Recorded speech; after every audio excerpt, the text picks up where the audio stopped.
अस्सलाम वालेकुम dear students, कैसे हैं आप सब। उम्मीद करता हूं कि आप सब खैर आफियत से होंगे।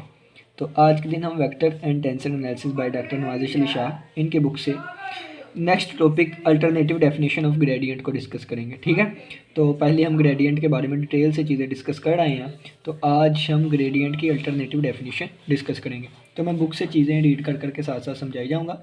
तो अगर आपके पास बुक मौजूद है तो बहुत अच्छी बात है, वगरना आपको इसकी PDF फाइल भी इजीली मिल जाएगी। आप वहाँ से ये टॉपिक को टू द पॉइंट रीड कर सकते हैं। ठीक है, तो यहाँ पे चीज़ें सिर्फ और सिर्फ समझाई जाएगी।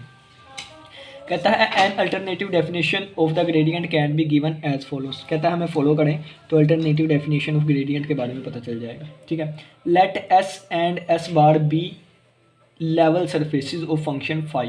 कहता है एस और एस डैश ये हमारे पास क्या है, लेवल सरफेसिस है। Level surfaces of function phi की लेवल सरफेसिस है। लेवल सरफेसिस क्या होता है, लेक्चर नंबर 1 में डिटेल से डिस्कस करके आया था। ठीक है, कहता है ये पॉइंट, ये जो एस है ना, ये पॉइंट पी से गुजर रही है। ठीक है, और ये जो एस डैश है ना, ये हमारे पास point x plus del x, y plus del y और जी प्लस डेल जी, ये इसमें से गुजर रही है। कहता है विद वैल्यूज़, ये फाई फंक्शन की लेवल सरफेस है, तो इस पे जो हमारे पास फाई होगा वो फाई फंक्शन हो ये वाला होगा, और इस पे जो हमारे पास फंक्शन होगा वो फाई प्लस डेल फाई होगा। ठीक है, वो हमारे पास फाई प्लस डेल फाई होगा। अगर इसको मैं आपको डायग्राम से थोड़ा सा समझाऊंगा तो फिर आपको अच्छे तरीके से समझ आएगी। कहता है and let del S be the distance between P and P dash. ठीक है, पी और पी डैश के दरमियान डिस्टेंस को हम डेल एस से डिनोट करेंगे। ये क्या है, distance between P and P dash, ये पी और पी डैश के दरमियान डिस्टेंस है। कहता है ड्रा पी क्यू को ड्रा करेंगे normal to S at P to meet S dash in Q and let del N be the length P Q. तो ये सारी चीज़ें हम डिटेल से डिस्कस करते हैं। पहले मैं यहाँ पे आपको ये चीज़ें बना के दिखा दूँ। ठीक है, ये फ़र्ज़ किया हमारे पास पॉइंट पी है और ये हमारे पास पॉइंट पी डैश है। ठीक है, और इनके दरमियान जो डिस्टेंस होगा ना, यहाँ से लेके यहाँ तक, ये क्या होगा, डेल एस होगा। ठीक है, ये डिस्टेंस हमारे पास डेल एस आ गया। अब हमारे पास इस पॉइंट से इस पॉइंट पी में से एक लेवल सरफेस एस गुजर रही है। ठीक है, लेवल सरफेस एस, तो मैं यहाँ पे इसको ड्रा करूँगा जैसी भी बनेगी। तो फ़र्ज़ किया है मैं ऐसी बना लेता हूँ। ठीक है ना, ये इस तरह की, ये हमारे पास इस तरह की आ गई। ठीक है, जो पॉइंट पी से पास कर रही है। अब इस लेवल सरफेस का नाम क्या है, एस। इसी तरह यहाँ से एक लेवल सरफेस पास करेगी, तो मैं बना लेता हूँ जिस तरह की भी बनेगी। ठीक है, ये लेवल सरफेस यहाँ पे मैंने पी डैश पॉइंट पे बना ली, और इस लेवल सरफेस का नाम क्या होगा, एस डैश। तो ये एस डैश आ गया। ठीक हो गया, और इनके दरमियान भी हमारे पास डिस्टेंस आ गया डेल एस। अब लेवल सरफेस एस के लिए, पॉइंट पी के लिए, ये हमारे पास फाई फंक्शन फाई है, और यहाँ पे एस बार के लिए यानी कि पी डैश के लिए जो हमारे पास फंक्शन होगा वो होगा फाई प्लस डेल फाई। ठीक हो गया, और ये पॉइंट हमारे पास एक्स कोमा वाई कोमा जी है, और ये पॉइंट हमारे पास एक्स में थोड़ा सा चेंज आएगा डेल एक्स का, वाई में थोड़ा चेंज आएगा वाई प्लस डेल वाई, और जी में थोड़ा चेंज आएगा डेल प्लस जी प्लस डेल जी। ये हमारे पास पी डैश वाला पॉइंट है। ठीक हो गया, अब वो यानी कि ये जो भी चीज़ें हमने लिखी हुई हैं ना, वो यहाँ तक कंप्लीट हुई। अब कहता है कि लेट कहाँ गया, ड्रा पी क्यू। हमने पी क्यू एक ड्रा किया है normal to S at P. कहता है एस पे आप एक नॉर्मल ड्रा करें, तो ये एस कर्व थी, पॉइंट पी से हमने एक नॉर्मल का मतलब ये है कि इस कर्व के परपेंडिकुलर हमने इस कर्व के परपेंडिकुलर, तो ये 90 का एंगल बनेगा। ठीक है, किसका, 90 का एंगल बनेगा। तो इस कर्व से परपेंडिकुलर हमने एक पी क्यू ड्रा किया, और ये हमारे पास यहाँ पे पॉइंट आ गया क्यू। ये पी था, ये क्यू पॉइंट आ गया।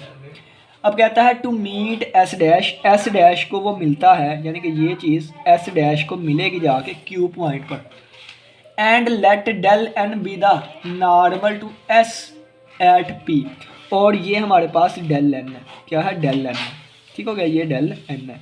इसमें जो कहता है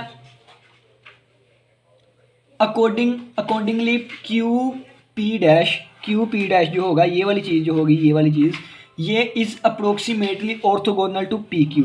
कहता है ये वाली जो कर्व वाली चीज़ है ये तकरीबन परपेंडिकुलर होगी इसके, ये मुकम्मल तो परपेंडिकुलर नहीं ना है लेकिन तकरीबन अप्रोक्सीमेटली परपेंडिकुलर होगी। ठीक है, क्यों? क्योंकि ये दोनों पॉइंट्स बहुत ज़्यादा करीब होंगे, ये भी बहुत ज़्यादा करीब होंगे, तो ये तकरीबन और तकरीबन ये हमारे पास परपेंडिकुलर ही बनेगा अप्रोक्सीमेटली। एंगल का बहुत ही कम डिफरेंस आएगा। अगर 90 एंगल होता है ना तो ये 89 पॉइंट समथिंग आ जाएगा या 89 आ जाएगा, तो हमने इसको अप्रोक्सीमेटली 90 का ही कह दिया।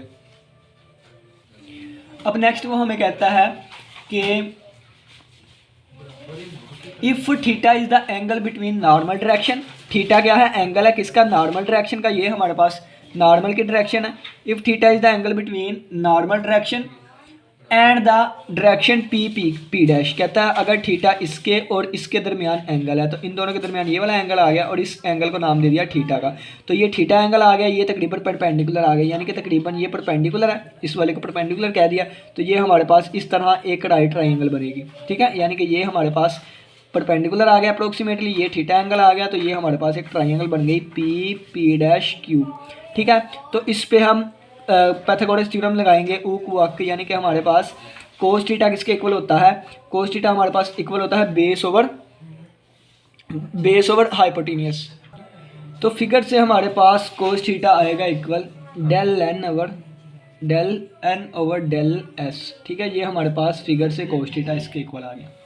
कहता है since the change in the scalar function, अब देखिए स्केलर फंक्शन में चेंज आया in passing from P to P, यहाँ से लेके यहाँ तक जाने में फाई फंक्शन में चेंज आया है। ठीक है, और यहाँ कितना चेंज आया है? ये वाला चेंज आया है, इतना चेंज आया है फाई में, ये फाई था तो फाई में ये इतना चेंज आया हमारे पास। कहता है it's average rate of change per unit distance in the direction from P to P dash is, तो ये मैं चीज़ लिख देता हूँ, it's average rate of change per unit distance in the direction from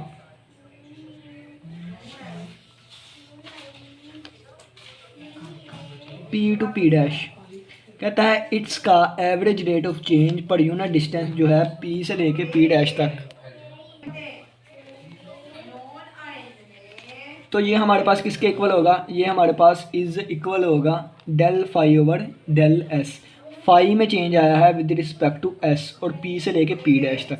ठीक है, दोबारा देखें, ये फाई में चेंज आया है, ठीक है, फाई में चेंज आया है P से लेके P डैश तक और विद रिस्पेक्ट टू इस डिस्टेंस के।